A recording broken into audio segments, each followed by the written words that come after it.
Hi guys and welcome to my vlog!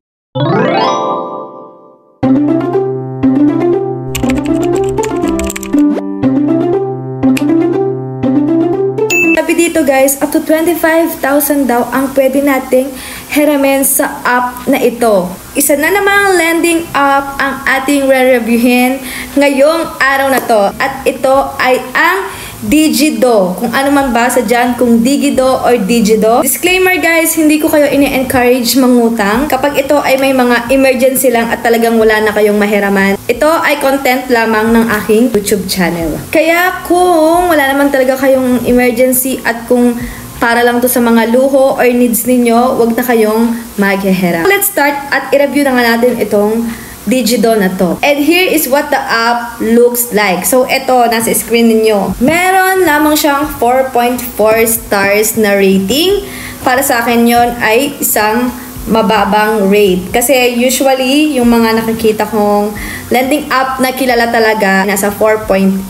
And more than 50k daw ang kanilang customers. At maa-aprobahan daw tayo within 5 minutes. Easy payout, meaning madali daw nila tong i-disperse sa account mo. Kapag na-download nyo na itong Digido app na ito, kalagay dito na only one valid ID lamang daw ang kailangan. At 0 interest daw sa first loan. Pero kailangan mo siyang mabayaran sa loob ng 7 days. So 1 week lang yung pagitan. Next, i-fill in natin yung ating mobile phone number.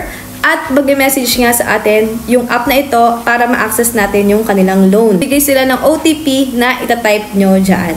In this video nga guys, ay titignan natin kung magkano ba ang minimum na ipapa-lend nila sa atin. Then, click agree. What type of ID? Ito lang yung mga ID na allowed kay Digido. Tapos, lagay nyo lang dyan yung inyong ID number, gender, full name, birth date, email. Loan purpose, it depends on you guys. Kung business, personal, emergency, what kind of expense. Next ay, if government employee, ilagay nyo lang dyan yung mga details ninyo. Company name, tapos yung inyong salary. Kailangan nyo mag-provide ng 2 character references.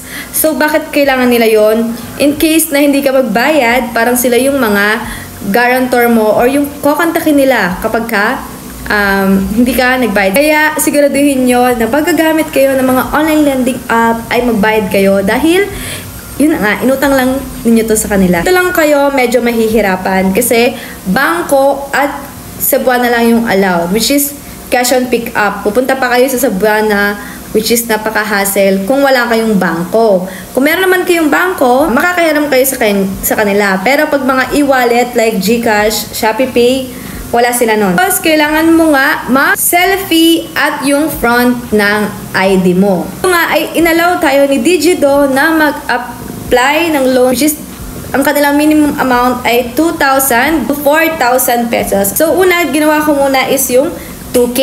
Pero hindi ko siya niloan ha. Tinignan ko lang kung paano yung magkano yung interest nila. Loan amount is 2,000 pesos at yung kanilang receivable amount ay 1,800. At kailangan mo siyang bayaran sa loob ng 7 days at ito na nga ay 2,448. Doon po kalaki yung kanilang interest. More than 600. Kasi 2,448 minus 1,800. So, umaabot din siya ng 600.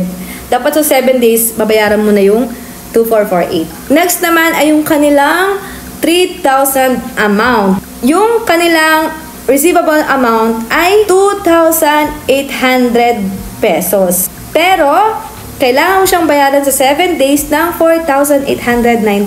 So, malaki din, no? Umaabot din siya ng 1,000 plus. At pag yung 4,000 naman yung hiniram ko, ang receivable amount ay 3,750. Actually, malaki naman talaga yung receivable amount. Nagkakatalo lang sa repayment. So, yun lang, no? Kailangan mo talagang pag-isipan every time na manghihiram ka. Akala mo parang okay siya, pero ikaw talaga yung lugi. Kasi sobra talagang laki nung kanilang interest, no? Kaya siguraduhin nyo na pag ganyan, kung wala talaga kayong mahiraman sa mga relatives nyo, friends, colleagues, ganyan, dito lang siguro ma-apply maghiram. Kung meron pa kayong gustong ipa-review sa akin, just comment down below. And don't forget to hit like, comment, share, and subscribe. Bye guys! Thank you for watching.